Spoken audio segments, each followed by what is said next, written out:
頭一次望下喎，啲曱甴係食得咁樣嘅，每個月都賺緊10幾萬。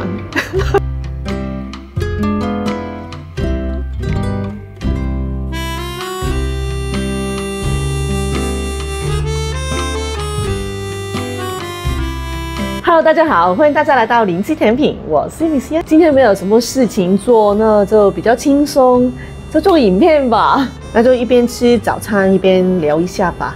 哎，这个早餐超好吃，就是我那个什么巧克力香蕉燕麦蛋糕，无糖无油那个，我觉得很健康哦，这怎样吃都没有罪恶感，真的很舒服。好，所以又做一个给自己吃了，好吃。不是卖广告啦，你想要买也可以啦。都说是聊聊天嘛，讲什么好嘞？啊，教一下大家，有一个台湾的讲法跟香港的讲法是不一样的。我发觉台湾人哦，就是用这个手势就是香港人我们会说挤来挤去吗？原来台湾人会说比来比去，就是比这个比那个这样子，这个叫比哦。然后香港人会说就舉中指咁樣嘛，但是台灣人就會說是比中指的。影相嘅時候咧，咪好中意耶咁樣噶嘛。香港人咧就真係話，我哋一齊耶啦，咁樣就一齊耶噶啦。台灣人就會說，我們比個耶，比耶啊，比愛心啊咁樣，就會用比啊咁樣咯。然後我們會說，啲頭髮生得好快啊嘛，他們就會說。頭髮長得很快哦，即係就係我哋講生，佢就講長咁樣咯。仲有咧就係、我之前捉曱甴啊嘛，跟住咧見到隻曱甴係即係我哋講係哇生嘅曱甴嚟㗎咁樣，我生㗎咁樣，咁咧我就話哎呀，這是生㗎咁樣啦。咁啲同事就好驚啦，你做乜講到好似曱甴係食得咁樣嘅？原來佢哋覺得講生嘅唔係咁講噶，即係如果見到隻曱甴係識喐嘅話咧，佢哋講是活的，這個蟑螂是活的，咁樣講嘅。所以我哋就要即係再注意下自己點樣啲國語越嚟越好啦。台灣人會說死孩子，這句話真的不能亂跟香港人說。香港人聽到死孩子，我們就覺得啊，哪裡死了個孩子，就很緊張啊，就會很擔心啊。就有一次有朋友就傳訊息給我，這死孩子，然後我就很緊張了，我就覺得發生什麼事，就是我說哪裡死了一個孩子啊，然後他就立即就告訴我，我就說你呀，我說啊，我是孩子，我在猜，屁屁屁屁這樣子，然後他就說死孩子的意思就是廣東話的，即死仔包。類似係咁樣，呢個整咗死仔包嚟嘅，死豆靚嚟嘅咁樣咯。所以聽到死孩子咧就唔好咁緊張。其實我知道咧，仲有好多即係香港啊、澳門啊嘅朋友咧都有興趣嚟台灣嘅。咁咧都有啲人都會係即係喺個即係私信我啦咁樣。所以我自己就係覺得我知幾多我就講幾多啦，係咪？或者我幫你轉介下，問下其他人嘅意見啦，咁樣係咯。咁其實即係而家冇咗個店面啊，所以咧就唔會好似以前咁方便，大家嚟到坐低可以慢慢傾咯。但係你私底下咁問我咧，其實我都會答你嘅，係啦。咁啊但係可能唔會即刻答啦，因為可能都忙緊啊咁樣咯。即係因為我有時間，我都會盡快答你嘅，係啦。嗱，我而家咁樣咧。係一個唔好嘅示範，幫人嘅講出嚟嘅咩？其實我唔係要講出嚟，不過我係想透過呢個鏡頭話俾即係大家聽。即係如果你係真係有問題，你唔使驚，你可以即係你唔使唔好意思啊咁樣咯，就問啦，係啦。我真係冇乜所謂，我覺得呢叫咩咧？即係助人為快樂之本啦，同埋咧係即係能夠幫到人，係自己都好開心嘅，係啦。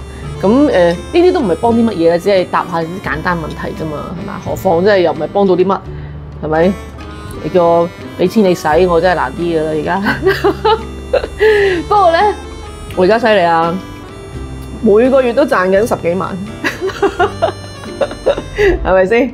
又唔使即係個租金又已經即係慳翻啦，唉，真係人工又慳翻啦，咁樣係咪？每個月咁樣已經。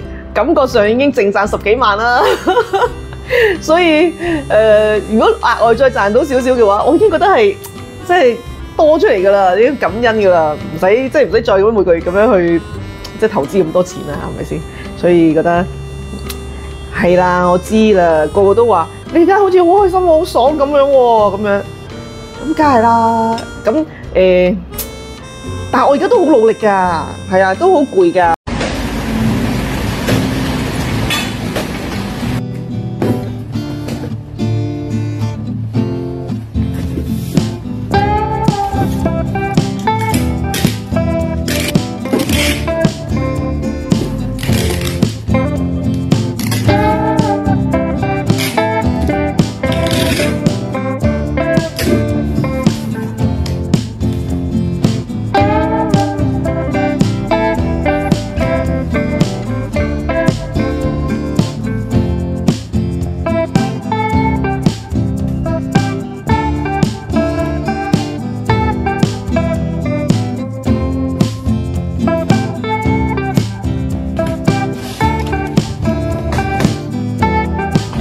即係特別而家中秋咧冇乜生意咧，即係啲人買晒月餅啊咁樣咧，就唔食糖水，唔想食甜嘢啦，係咪？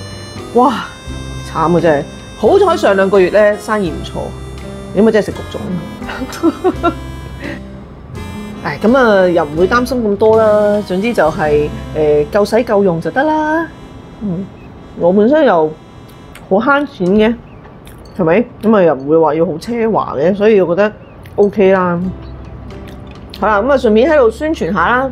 11月8號、9號咁咧，就喺台北有港人嘅市集，我會去擺檔，記得嚟支持，記得嚟揾我傾下偈，記得嚟打下卡、影下相啦。再嚟啊！自投羅網，你而家好肥啊，肥到好似隻豬咁啊！係咪好肥啊？你係咪好肥啊？點解你要成條蟒蛇咁嘅？成條大蟒蛇係咪啊？唔好走啦！哇！傻奶油哦！感謝大家陪我吃早餐，吃完啦。好啦，今日咧就係咧我最後一日喺林記甜品啊！咁咧就啱啱咧就同呢幾個年青人啦，就做呢個頂養啦，咁啊將呢間鋪頭交俾佢哋啦。啊，所以我就話我而家最後呢一刻咧，我自己拍下片，咁我就做一個紀念咁樣啦。啊，最後一次望下喎，林記甜品嗱，你冇嚟過嘅話就真係冇嚟過㗎啦。好，拍下呢個林記甜品，希望用另一個模式去同大家繼續保持聯絡啦。拜拜。